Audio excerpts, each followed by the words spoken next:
If a naked man and a wise dragon were indeed the sole inhabitants of this floating paradise, then this was also fitting, for at that moment he had a sensation of not following an adventure, but of enacting a myth. This is Pints with Jack, Season 8, Episode 5, Perelandra, Chapter 4, The Island of the Green Lady. Welcome, friends, to Pints with Jack, your favorite C.S. Lewis podcast run by three Thulcandrians, Andrew, David, and myself, Matt.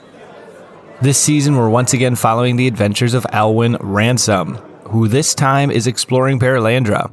And today, we're diving into Chapter 4, where Ransom meets a dragon and sees a green lady on one of the floating islands.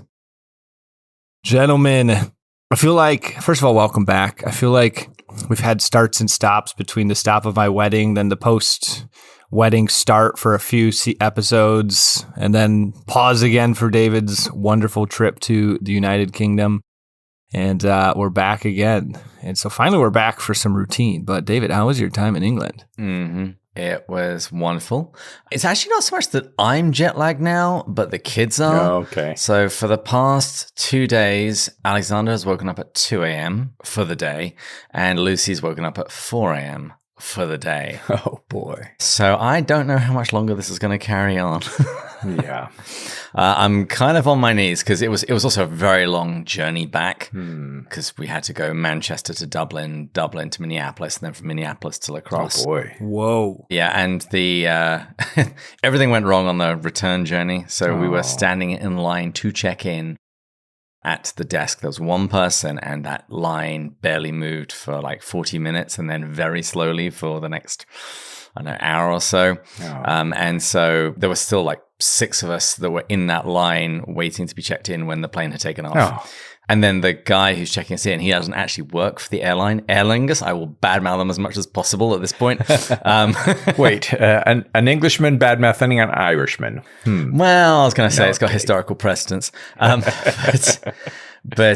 he doesn't work. He didn't work for Aer Lingus, so he actually couldn't help us. So he said, "You've just got to phone a helpline or something." And Manchester Airport, the terminal that we were in was an old one, so basically phones didn't work, so I actually had to go outside to do it. Oh, man. We then got on the next flight, which gave us about an hour and a half in Dublin to make the connection. But in Dublin, you also go through customs and passport, US customs and US passport control there. So it was going to be tight. And then that was about an hour and 20 minutes late. So we pretty much resigned ourselves to the fact that we were going to get to Dublin and have to stay in a hotel or something. Fortunately, when we landed, we discovered that our connecting flight was 2 hours delayed. Oh, thank you. So we went straight through and we managed to get that. But then when we got back to Minneapolis, they had lost our bags. Fortunately, not our car seats or stroller, but they had lost our bags, which actually made then the journey home easier because there was less stuff to take. And then a 2-hour drive back to Minneapolis, and then a few hours sleep, and then Alexander was up for the day. Oh, boy. That is rough. Did they ever find your bags? They haven't found them yet, Oh. but we will see. We will see. We just bought air tags and put them in our bags recently. I was actually suggesting that to Marie after. I said, that would actually be something to do. At least then you know where they are, even if the airline doesn't. Yeah, exactly. Oh, actually, before I finish that, I will say that the Aer Lingus staff in Dublin were wonderful. Okay, good. When we actually dealt with actual staff, they were superb. It was just very irritating being in an airport and actually having nobody from the airline present that could actually, do a thing. Yeah, that's rough. And I try to have compassion with crying babies in airplanes because the parents certainly aren't having a great time. All of the other passengers were superb. We made friends because a lot of people were trying to make the same trip that we were at different points in the day. So there was a cheer as we saw each other on the final flight. Okay. Yeah, that's great. We went through 2 hurricanes. Helene pretty much passed us by, but did some damage in Sarasota. And then we were kind of right in the middle of Milton. But miraculously, although there was enormous amounts of damage in spots, but what they were predicting and what actually happened were very different. And a lot of folks survived quite well. Kristen's family lost power and there's some trees down, but no major damage, And so while I don't want to make light of the tornadoes in the East Coast and places like, Cedar Key, which just got wiped out, from what they were predicting and what actually happened, it was a lot better. So we're fine and done with most of our travel, at least our out-of-state travel, and just kind of hunkering down, and I'm looking for a new job. Yeah. So we're looking for a Till We Have Faces position in the Episcopal Church. Yes. The resident Till We Have Faces endowed chair of pontificating about C.S. Lewis. Lots of Episcopal churches have that. Yeah, of course. How about you, Matt? What have you been up to? Well, you're not home at the moment, so you have to be doing something interesting. Yeah, it was really beautiful. We're in New York right now. There was a faith and business conference, and they did a Eucharistic procession with about 5,000 people. St. Patrick's Cathedral started with Eucharistic adoration and then a mass with 75 priests all at once, celebrating, and then just processed through the streets of New York. It's kind of the fourth year the Napa Institute has done this, and it was just beautiful. It just keeps getting bigger and bigger, and really the motivation is bringing Christ to the streets and just like trying to really bring his presence and stuff. And yeah, I guess that's what I'm doing in New York, and then traveling to Chicago here immediately after this call, and yeah, and then back to DC. I would assume, we can cut this if this doesn't happen, but I mean, it's supposed to, a surprise engagement for her sister. Wonderful. Awesome. Well, since you're going to be heading to Chicago next, one other little bit of news is that while I was in England, my mum had this big box of stuff for me to sort out, and in it I came across the programs and tickets for 3 different Oxford productions of the Chronicles of Narnia. Oh, wow. So it was The Magician's Nephew, Lion, Witch, the Wardrobe, and The Dawn Treader. And those have now been sent and are stored at the Wade Center. So fantastic. The Wade has some Bates memorabilia. So when I'm eventually canonized, they might be requested by the Vatican. Yeah, that still won't impress the Wade. Oh, and one other family thing. More of my wife's family has moved to La Crosse. Great-grandma is now here, which I'm really excited about because she has been kind of my number one fan in the family ever since I started dating Marie. So I'm pleased to have my number one cheerleader here again. I love that. One last thing quickly. On Wednesday night, we did a screening of Freud's Last Session, the movie, in a big theater. Had almost 200 people there, sold the place out.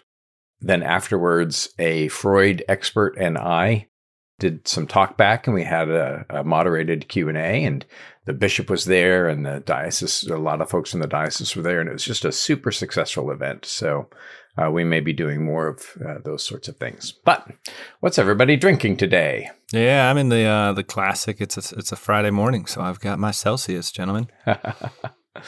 We really should probably get rid of this section if we keep doing just caffeinated beverages. Yeah. I actually had planned to drink this morning, but I am so tired. I got the largest coffee that they could serve me today. So I hope I make some level of sense because I have felt a little delirious. I'm sure you shall. Oh, and by the way, quick shout out to Jonathan from Catholic Woodworker. Mm-hmm. I love so much the rosary, the pocket rosary that you guys got me, that I got another one like it. And then I just ordered one with different color cords for all the different liturgical seasons. So I've got ones for the green, the red, the purple, the white. And so I'll be able to pray it up all the time. So shout out to them. He did a wonderful deal when he heard I was a priest. So he will be included in my prayers, as will you, and as will our listeners. And a link will be included in the show notes.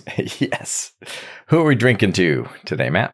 Yes, today we are toasting Patreon supporters Brian and Meg Clark. And as we just continue this journey through this idyllic, pre-fallen, beautiful creation, we pray that you would just continue to find a small bit of Eden in your own life as you encounter the beauty of Christ in his creation. Cheers. Cheers. Cheers. I think you were looking for Edenic, but we'll do that another time. Yeah, well, it actually crossed my mind about like 5 seconds after I said it. I was like, oh, Edenic. Good for you. That would have been good. Points for that. Well, let's push on. Here is my 100-word summary of Chapter 4, which incidentally I adapted from Brian Shepard's blog, That Hideous C.S. Lewis Substack. As always, there will be a link in the show notes. Yay. And if the rumors I hear are correct, Andrew should be on that show, on his podcast of the same name, very soon. Oh, nice. Did I do that already? You haven't done it yet, but he and I have been talking. Okay, great. Well, cheers to Brian, and I look forward to doing it. I'm really looking forward to when you get your own church and a parish secretary. I will just coordinate with her directly. I'll just let her know what's going on in your calendar. Yeah. Well, and the next year we'll be transitioning to a church and a lot of writing, but I hope to have my Till We Have Faces book out in time for the 70th anniversary of Lewis's best book. But Lewis's second or third best book, what's the chapter summary for this chapter? Ransom awakes to find a docile red dragon beside him. After receiving a shower from a strange tree in the forest, he eats some delicious green berries. Despite desiring a repeat of these experiences, he resists. The dragon then flies to a neighboring island, where Ransom sees a green lady among a group of beasts. Initially, she seems disappointed to see him, but afterwards erupts into laughter. Ransom announces that he comes in peace, to which the woman replies, "What is peace?" As darkness starts to fall, Ransom swims to her island, whereupon he falls fast asleep. So this chapter kicks off, and we're told that Ransom awakes. He saw reality and thought it was a dream. Love that. What do you guys make of these surroundings as he's waking up on the island? I was struck by the mythology of that, and I know you've got some notes about that. Ladon is the dragon that guards the tree in the Garden of Hesperides. He talks about the myth of Cyclops, and there's a whole lot about mythology and kind of a reversal of vision. A little bit like when he goes to Malacandra, he doesn't understand what he sees, and it takes a while for things to click in. But he's surrounded by this really lush world with great colors. And it seems, although there seem to be some threatening things, he's not poisoned. He's not attacked by beasts. He's not drowned. And so it seems to be a pretty safe land when he wakes. And even his entire awaking is once again reminiscent of Surprised by Joy, where he talks about his conversion as waking up. It's the same sort of thing. It happens very slowly, and he stays lying down, and he has this look around. And you mentioned colors earlier, and they're mentioned as heraldic colors, which incidentally, there's a range of them, but in this case, it's yellow, silver, purple, red, and gold. And heraldry and heraldic colors are mentioned throughout this chapter. Why? Well, at the end of the chapter, he meets the queen of the world, although he doesn't know it. There's also, he's very much setting a tone. Remember how chapter 1 of Out of the Silent Planet had this gloomy language in gray colors.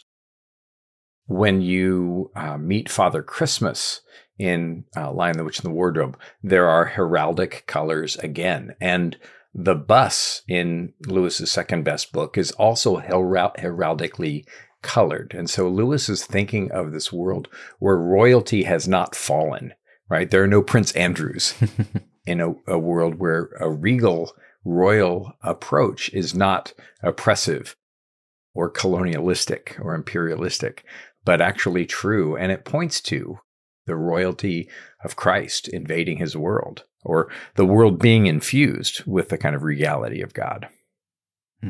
And I thought several times throughout this chapter, is Ransom a knight on a quest? That actually kind of describes what he's doing. And since we're actually doing a flashback at this point in the story, we know that he comes back greatly changed, which is itself an echo of George MacDonald's book, Phantastes, which is also heavily drawing on this kind of Arthurian and knightly tradition whereby someone becomes truly a gentleman, a knight, a man. You know, I had a couple thoughts when I was reading this. First of all, I did underline the whole reality idea because I thought of the Great Divorce, but I thought it was a little bit the opposite in this case. Typically, reality in there was very hard to experience as a fallen creature, and it took an adapting this. Here, it's like almost the opposite. It was foreign, so I guess those two are similarities, but it was like incredibly pleasant, which I don't know. I actually was curious your guys' thoughts. I didn't really quite know how to interpret that. But then later on, too, I thought of Plato. I wrote, Plato in the dream in the cave, of how, if you think about that, the earth, the non-heavenly realm, is like a shadow and reflection of an ultimate reality. So it's interesting that he thought it was a dream at first, because that would kind of make sense. That's like the shadow, the reflection on the wall. And then he's actually realizing, oh, wait, I'm experiencing what was always a reflection of the fullness of it. So that part made more sense to me, but I'm still a little bit intrigued by this idea that it was like literally the opposite of the Great Divorce. It's hyper pleasant, the reality is. So he is around the same time writing Screwtape Letters. So he's thinking about the devil. He's writing Preface to Paradise Lost. So he's thinking about the fallen Eden. And when he finishes the Screwtape Letters, one of the requests is, why don't you write letters from the archangel's point of view? And he found that he couldn't do it. He wasn't good enough, right? He can imagine himself being much worse than he was, but he couldn't imagine himself being much better than he was. And that's true of all of us. We are working out our salvation as best as we can, but we are not perfect yet he's trying to portray a perfect world. And so he writes Perelandra before the Great Divorce, but after the Screwtape Letters. And so he's writing as Edenic or pure or heavenly, kind of sinless. He's writing a sinless world. And that reality is gentle. I think it's not that this is the opposite of Great Divorce, but the Great Divorce becomes the opposite of this, right? Because he's trying to write about this perfect world, and then he's writing about purgatory and these imperfect folks. And so he's kind of bouncing in between. And this is as close as he gets to being able to really picture heaven. He throws in the towel at the end of the last battle. He said, oh, and when they got to heaven, well, I can't describe it. But here is his best description of what a perfect world might look like. And he compares it, as you mentioned, Andrew, to the Garden of Hesperides. And interestingly, Hesperos in Greek means evening. And we're going to find from the timeline of this chapter, he's actually heading into evening now. And it's Hesperos in Greek, but Vesper in Latin. And that's the origin of the name Hesperus, which is the evening star, which is Venus. Yeah. Remember earlier when he was talking about Malacandra and he was wistfully thinking about it and he wanted to be there more than anything else. In this chapter, he compares Malacandra to Perelandra and describes that world as cold and archaic. Which is true. I mean, that's a world that is almost Saturnine. It's Mars, but it's on its way out. And although it's not fallen, it's ancient. It's coming to an end. But here we have ultimate fecundity, right? The reason why the lady is green is partly because things are coming alive. And one of the first things that we find is the fecund, or the fruitful, the things that he can eat in this chapter, and that the very nature tends to his needs. It washes him, it bathes him, it nurses him, it feeds him. And so everything around him is there to sustain and support the beginning of life. It's almost a Genesis account, and we'll find out more about that soon. And we've already mentioned the Garden of Hesperides, but Ransom now thinks of another piece of mythology, the Cyclops from Odysseus' journey in Homer's Odyssey. So what's the connection there? Who was the Cyclops that Ransom met? And what does it cause him to wonder? And not the Cyclops, but the opposite of the Cyclops, right? Or the if evil is bent good, then the unbent Cyclops. So Augre, that he meets at the end of Out of the Silent Planet, is a good shepherd and a giant that doesn't seek to entrap him, but rather to help him. And so he's finding mythology as being, and this is so Lewisian, mythology becomes a way for him very practically to navigate the world. And that's part of what Lewis is saying. You find the similar idea when Peter says, oh, we can trust the robin and follow him into the snowy wood because robins are good birds in all the books that I have read. So what Lewis is saying is that you can trust legend, fairy tale, story, myth as a way to navigate even a potentially dangerous world. And as Michael Ward has discovered and pointed out in Planet Narnia, what you find mythologically are hints of what is actually true in Christ. So there's not an opposition between Christianity and pagan myth, but Christianity is the fulfillment of it. And this is one of the aspects that he's seeing on another world that God created. And so he's wondering if maybe the original of the myth is what he's finding out there in outer space. That's exactly what I was thinking. I knew it was. Thank you for allowing me to enunciate it. Next time I'll just let you go. And that idea is found in several of his books. The most recent one that I read, and I think it's a pointer to its authenticity, is The Dark Tower. There's that similar sort of idea of, wait, is this where the myth came from? Mm-hmm. The fact that stories are connected and stories are trustworthy. At some point, we'll have to look at the poem Readjustment, where at the end of his life, Lewis is despairing of meeting somebody who could understand a story. And he mentions some mythological stories. But here we are, 60 years plus past his death, and still understanding stories and embracing them. Now, Ransom realizes that he's in a vulnerable position. Yeah, he's on an unknown planet, naked, alone, and there's a dragon right by him. But he's actually not too worried because most of the creatures he's met on other planets are much nicer than Earth's creatures. Mm-hmm. And as he looks around, he sees that the sea is calm, and as a result, the island that he's on is perfectly flat. And so he then turns his attention to the dragon, and he wants to know if this dragon is Hanau, a rational animal. So he addresses it in Old Solar, saying, "I have been sent to your world through the heaven by the servants of Maleldil. Do you give me welcome?" He appears to have learnt his lesson from Malacandra that you can't judge a book by its cover. It's a giant lizard, but it might be rational. You don't know.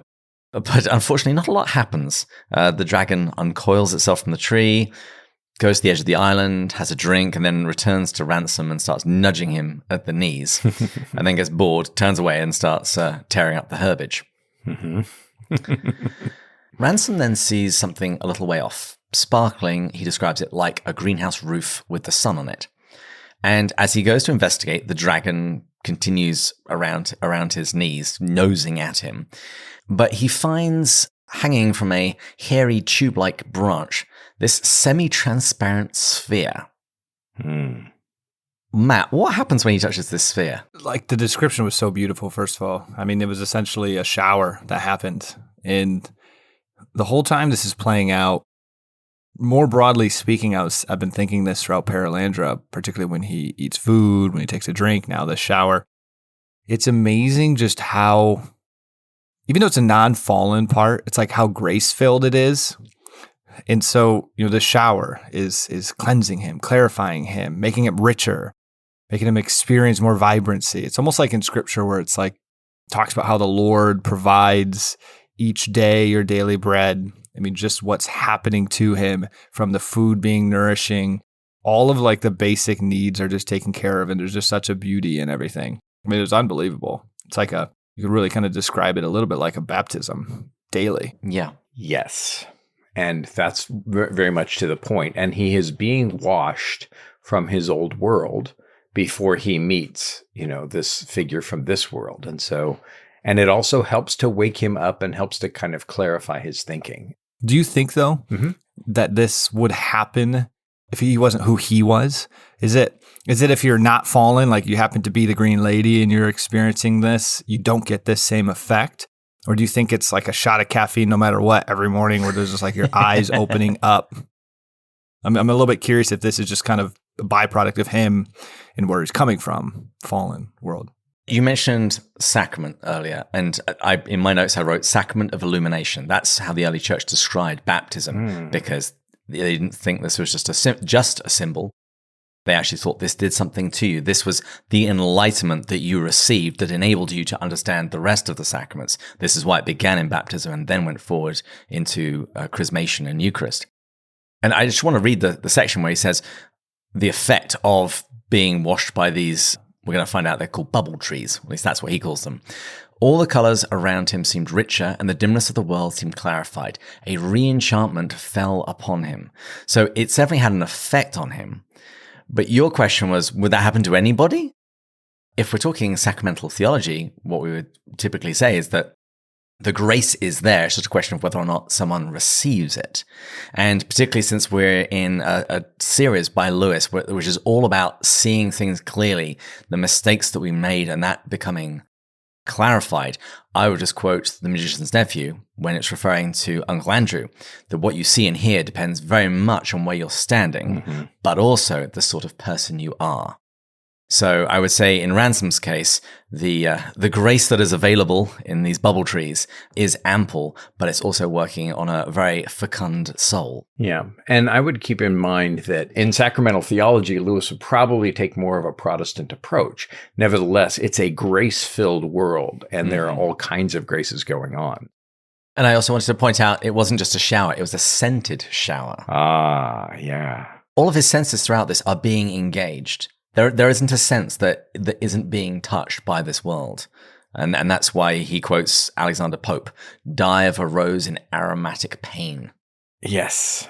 And remember that when Susan first hears the name of Aslan, it's as if a strain of music or a lovely smell had passed her by. Lewis is appealing to her sensually, and the sensual can become an invitation, and how we respond to it very much kind of indicates the spiritual nature of what's going on. And so I think he's responding fairly well until he panics. Well, before we get to that, it's in this section where we hear about Ransom. He's not so much following an adventure, but enacting a myth. Yes. What does that mean, Andrew? What does it mean to enact a myth? Is there a particular myth that he has in mind? I'm not sure if there is a particular myth that he has in mind, but what he's finding is that his actions are mythically significant. But remember that Lewis is already thinking about myth becoming fact. And myth, like I said before, not in opposition to logical truth, but myth somehow interfused with logical truth. And as we go through this book, we'll see Ransom very much becoming aware of his mythic role in what's going to happen here. And then he earns himself a title that we'll see further explained and explored in That Hideous Strength. And so he's very much aware that the stakes in the story are high. It's like Frodo and Sam trudging up Mount Doom saying, I wonder what our stories will be like, when they make up the tales of our journey. And the one thing as a pastor that I would encourage our listeners and ourselves to do is to remember that there are no ordinary people, and there also are no ordinary days. We ourselves are enacting a myth. And for centuries and eternities in heaven, we'll be looking back at each of our temporal days and often thinking, oh, I wish I had made better use of that. We too are participating in God's good news in the gospel, just the way that we go out about our days. And so let's do that with an eye to myth and to eternity, which is what Ransom's doing here. So travel through the airport mythically, Matt.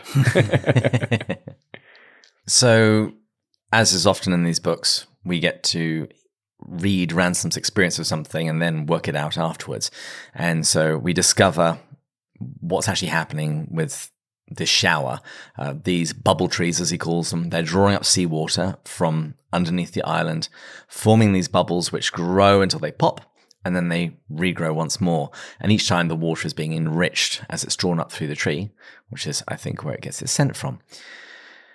And Ransom thinks how easy it'd be just to plunge oneself into just like a whole host of these bubble trees and to feel this refreshment multiplied many, many times over. Mm-hmm. Why doesn't he? Why doesn't he go and do that? No, this section, I underlined a lot here, and actually Mary Margaret's been reading this at the same time as we're going through it. And she pointed this out too. It really was a beautiful section. He discusses, very similar to the gourd, how he almost had this restraint was the word that it mentioned, to not do that. Mm-hmm. And it's kind of suggesting that it's a part of our fallen nature that we desire to repeat a pleasure beyond what it was meant to be repeated, to the wrong degree in the wrong way. Mm-hmm. But I thought it was really interesting. He progresses and continues in this section, wondering and extrapolating, well, maybe this is the root of all evil, like this desire to unfold or unroll, I can't remember which word he used, a movie multiple times, twice, to have it backwards. And in the end, he's like, well, technically it can't be that. It's money is the root of all evil. But he recognizes that, well, maybe money is the root of all evil because it creates a chance to unroll something many, many times over. I mean, if you have significant resources, you can, in theory, use those to purchase a pleasure over and over and over and over. Sure. Gives you a sense of security. So maybe there is a deeper underlying root of all evil. It was an interesting kind of thought experiment, and I thought there was something there. There really is. In fact, remember that Lewis's last religion before he converts to theism is solipsism, meaning only the self, and even his kind of sexual temptations and his temptations to magic were both part of his materialism. He wanted to control, and he was interested in controlling the things around him, and he wanted to be in charge. He wanted to be the master of his own soul. And money becomes a way to be the master of my own soul, that I don't have to, I don't have to face anything that I don't want to face, right? Can money buy happiness? And although we know that it can't, a lot of people are trying. And so, yeah, I think the connection with materialism and money, because it's not money being the root of all evil, it's money giving us power to do what we want and to disregard everyone else, including God. But that doesn't make nearly so nice an aphorism as money is the root of all sorts of evil. The love of money is the root of all evil. Yes. That's 1 Timothy 6:10 for the Bible nerds. For those of us keeping a score at home. Ransom looks down to see that the dragon had laid down across his knees. And this is really funny. He looks down at him and says, you're a considerable nuisance.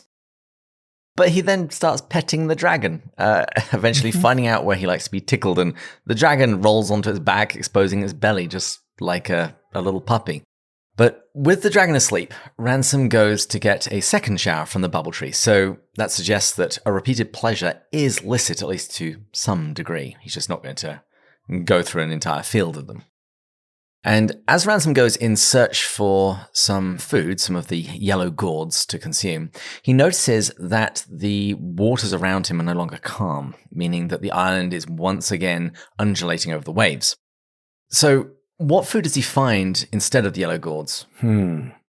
I think of them as olives. Like mega These kind olives. of savory green things that are kind of fleshy. He compares them to bananas. Yeah, it's more like munching food than having a real pleasure in his eating. And so, but occasionally he finds one with these red hearts. He's finding sustenance is certainly what he's finding. And he initially says that they're not as orgiastic and alarming in terms of pleasure as the yellow gourds, which is one heck of a way to describe food. Yes. But he describes it as the specific pleasure of plain food, the delight of munching and being nourished. And he quotes John Milton's Comus, describing it as sober certainty of waking bliss. There's lots of things that just made me smile in this chapter because he feels that he should say grace over these giant olives, and he does so. But he then makes the comment that the yellow gourds, in contrast, they would have required an oratorio or a mystical meditation because they were, again, as he says, orgiastic and alarming. But Andrew, you mentioned that all of the berries aren't quite the same, that some of them have these bright red centers. And he says they were so savory, so memorable among 1,000 tastes. And he calls them red hearts. And here's where my olive metaphor breaks down because, a pimento stuffed olive is not memorable amongst 1,000 tastes. He's tempted to return to this same well. He to just look for those kinds of berries. But yet again, there's this desire that springs up inside him for temperance. And I wonder if maybe it's not necessarily only a desire that springs up from him, but when the children travel to Narnia, they breathe the Narnian air and begin to take on these virtues. And I think that there's maybe something in this Perelandran air that encourages him away from selfishness and helps him perhaps to do the things that he should do. Or maybe enjoy pleasure unperverted. Yes. Yes. And I want to say, too, here, it can be tempting to read this, and I have, of just wishing this was the case. How often are we frustrated with our own lives of the fact that we don't do this? Obviously, we give in to the desire, particularly often to have something again and again and again. and you're like, man, it would be just so great to not have this. Well, hopefully someday when we will experience this. But for now, alas, here we are. But in reality, I think it is important to recognize that we can, through God's grace and cooperating in that grace and striving, that we can experience heaven on earth. We can experience these virtues. It'll always be a struggle, but we don't want to just tell ourselves that, no, this is just, we're stuck with our current things now. Like we can work towards these, strive towards these by receiving and participating in the sacramental life, and that divine life starts forming within us. We can get closer to this. We can get quite closer. It can be a hope with this. This honestly can be kind of motivating that we can experience this. Well, and I think that part of the clue for some of that is thankfulness, right? Be anxious for nothing, but in everything with thanksgiving, let your requests be known to God.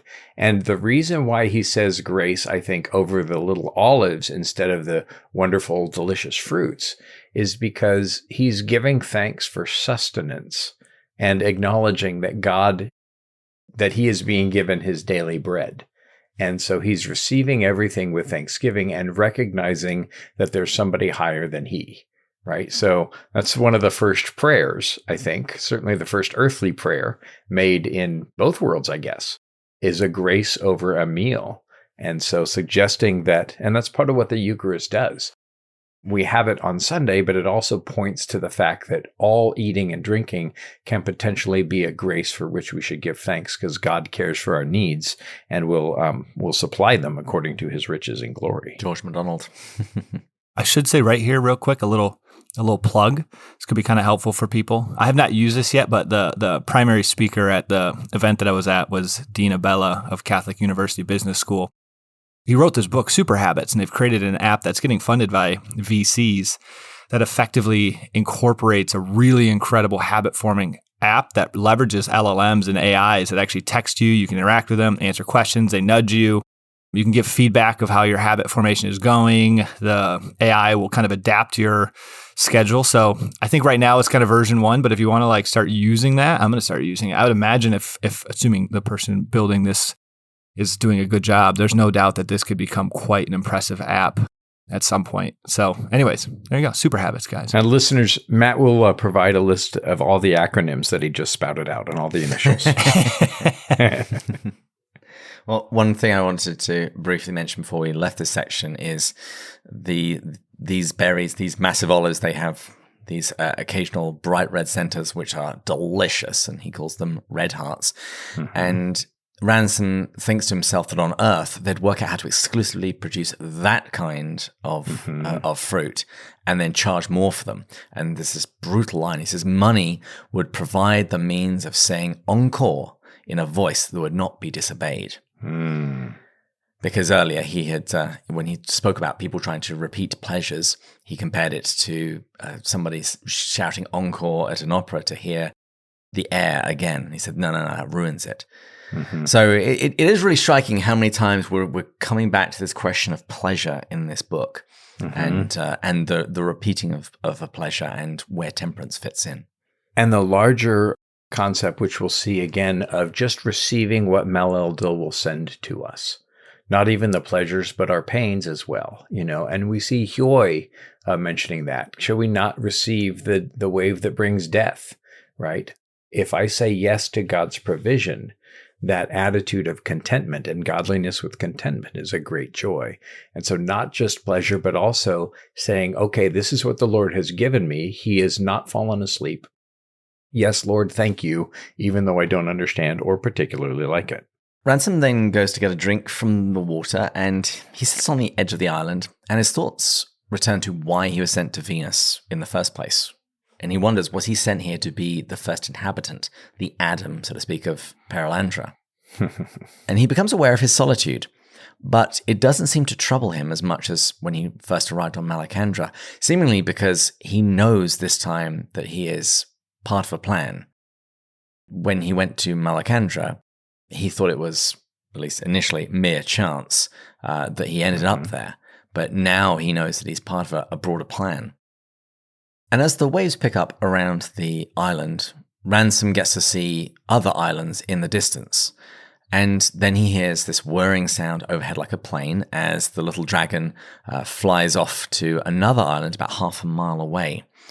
And Ransom sees two long lines of tweeting swan-sized birds approaching the island both from the left and right. And then he notices what he calls a creamily formed disturbance in the water.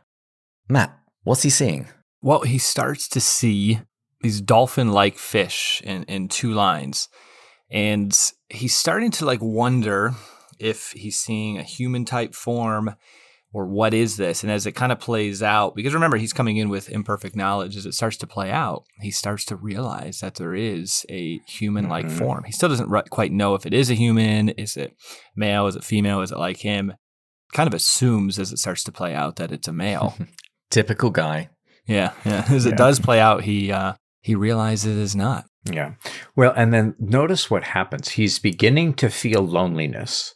And by the end of this chapter, he will have interaction with another human. And so even his feeling of loneliness is maybe divinely offered to him.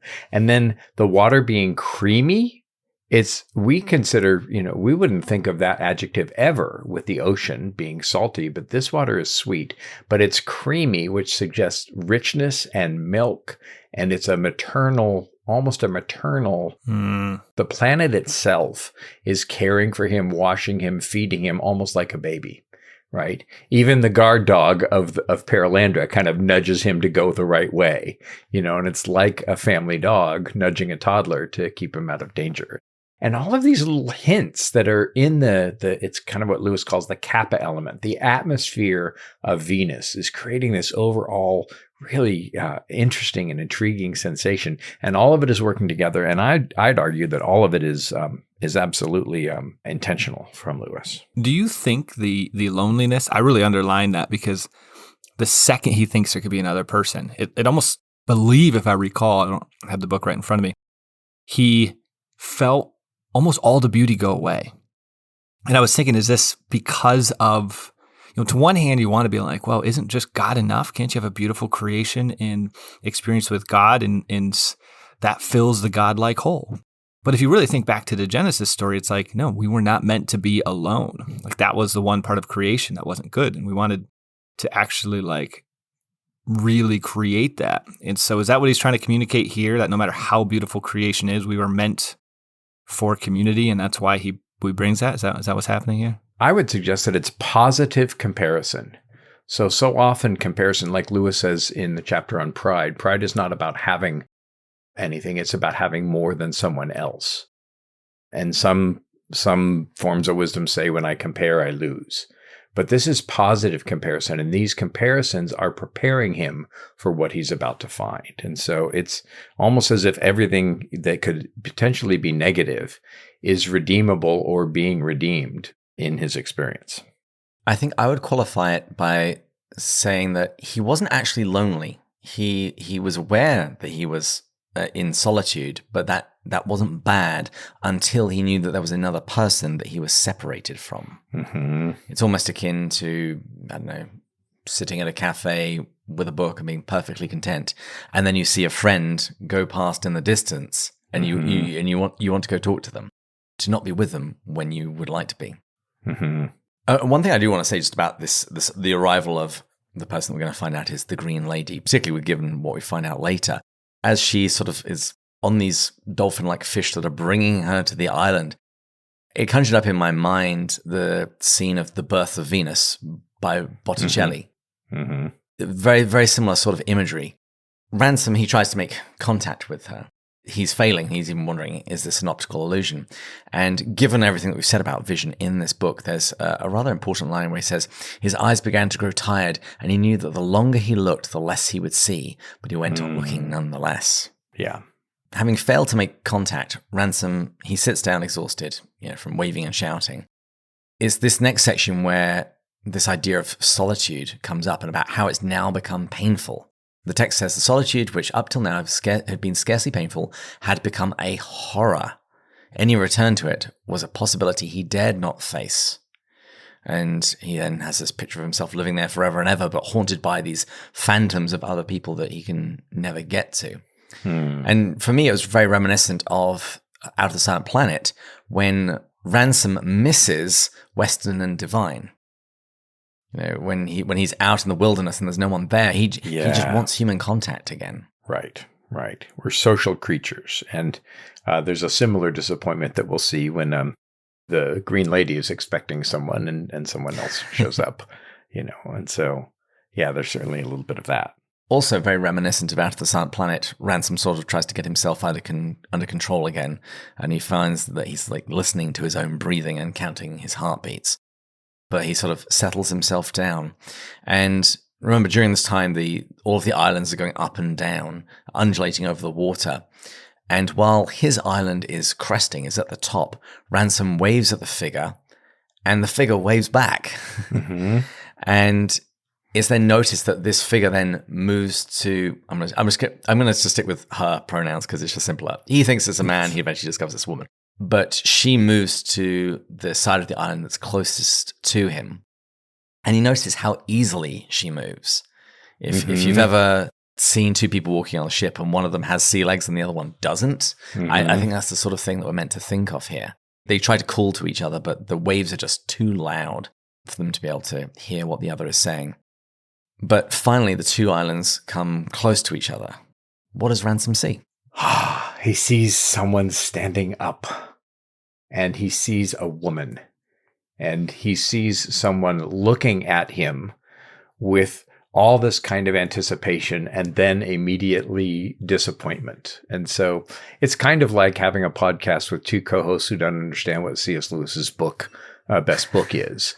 You see somebody who seems to be a kindred spirit and who will be welcoming, and then you realize that they just don't have it at all. Of course, I'm kidding. But yeah, his initial response is to see disappointment. And as we'll find out in just a moment, then she laughs at him. And there's a nice connection in Narnia with that too when we get there. The text says that he had been expecting wonders when he came to Perelandra, and he'd been prepared for it, but he hadn't been prepared for a goddess carved apparently out of green stone, yet alive.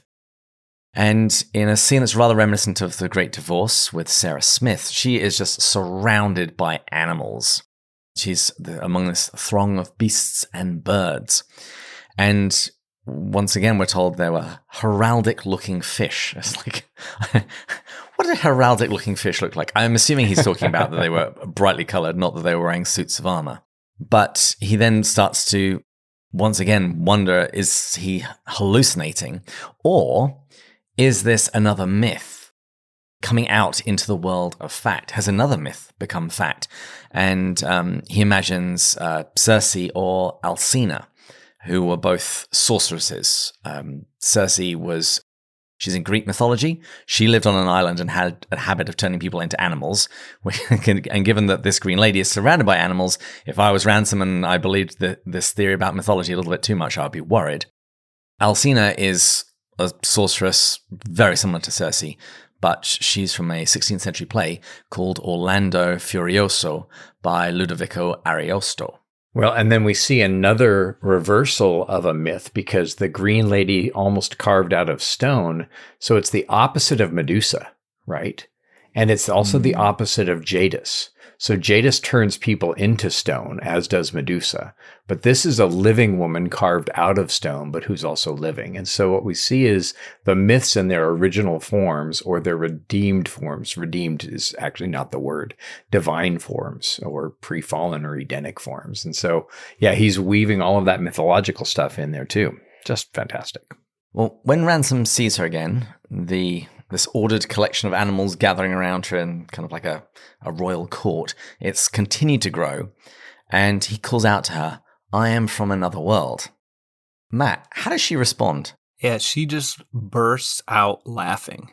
and it made me think, I'm not sure if this is what Lewis was trying to communicate, but from earlier where we see, just briefly earlier, where her face just changed. She was expecting to see something. I'm presuming she thought she was going to see like a Maladil, the main creature, the king. As we learn later, I don't want to get ahead of ourselves here, but she's a little bit disappointed with what she was expecting.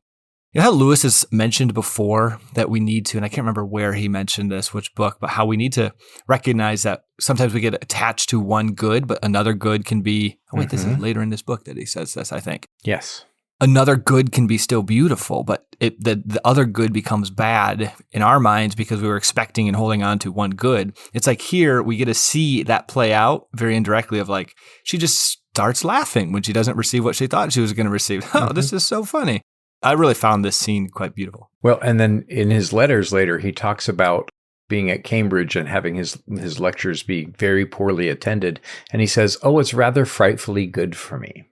And what would it look like in our lives if we had a disappointment and then we laughed at it, trusting that God was going to make some good? If we looked at the humor of the situation, when I get cut off in traffic, I don't instantly feel gracious and selfless. I feel like shaking my fist and then passing the guy again, or the woman, or whatever. What if I took every slight as a gift of God and laughed at what good he will make of it? Wouldn't that change at the very first level what eventually becomes our attitude towards suffering and death? And wouldn't that make us more Christ-like, right? That death and suffering are the path to salvation. They certainly was for our Lord, and they can be for us. So then the question is how Ransom responds to her laughing and pointing. And I think he responds as best as any guy ever could respond to a woman laughing and pointing at his naked form. Up until now, he's been naked and unashamed. I think I would feel a little insecure at that point. But he wonders, is she an idiot? Is she evil? Am I hallucinating? And then he starts to wonder, well, do I just look silly? And he starts looking at himself, and he sees that he's two colors. On one side, he's the brownish red, like the flanks of a Titian satyr. So Titian's an artist. A satyr is basically a Greek version of a faun. So basically Mr. Tumnus. So one side is a deep red and the other is white by comparison. And he says that this is probably a result of his one-sided exposure to the sun during his voyage. And then he asks, had this been the joke? But he settles himself down. He even wonders to himself, on Malacandra, he met animals, so things with an alien exterior, like the Hross and the Fifiltrigi and the Sorns, only to discover that they had a heart like his own. And here he is with something that looks human. Is it actually the opposite way around in this case? And so, seeing that night is coming on quickly, Ransom calls out saying, I am a stranger, I come in peace. Is it your will that I swim over to your land? What's her response? Maddening. What, she says, is peace. He's doing all that he can to use old solar and everything, and it seems to be getting bogged down in the details, but it's actually revelatory. The fact that she doesn't know what peace is, it's like a fish not knowing what water is, right? She doesn't know what peace is because she doesn't know the opposite of peace. She has been dwelling in peace. But that's maddening, and Ransom finally kind of loses his temper, right? And jumps into the water jumps into the water and tries to get over there. Exactly. And so, as we wrap up, any other final comments regarding this chapter? I see a Taylor Swift picture from her greatest album, Fearless, saying, "Are you okay?" in the window when she's doing that. I think it's 15 again or whatever that song is. Yeah, it's where she's communicating with the guy with the bad girlfriend, and they're communicating over a distance. Just as I was wrapping up the notes, I thought it's like, I'm gonna put this in for Matt. That's so good. I love this. If I'd had a little bit more time, I would have changed her skin tone to be green, but I had to do it quickly. You should just put it into a Gen AI, man. It would have done it for you in seconds. I am heavily jet lagged and don't have the energy for that. I do like the very last line.